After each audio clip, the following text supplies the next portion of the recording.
Biz Аксы районунун Карадөбө айылындагы биз жасаган жасалма мөңгүнүн жанында турабыз.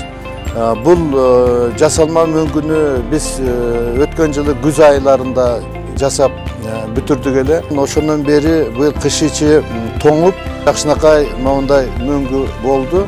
Бул биздин азыр эсебибиз боюнча 50-60 миң куб муз жатат бул жерде.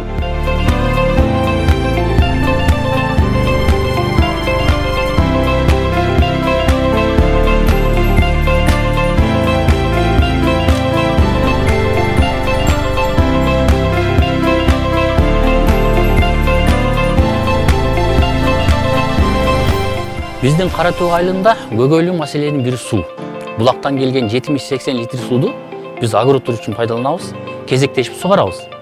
40 күндө бир кезек келет дагы 6 саат гана сугарабыз. Но бул акыркы 2 жылдын ичинде бизге суудун таңсыздыгы билинип атат. Себеби дегенде күн катышып кетти. Бул жасалма мөңгү биздин айыл үчүн эң выгодный болду да. Себеби дегенде суу сактагыч болуп эсептелинет да.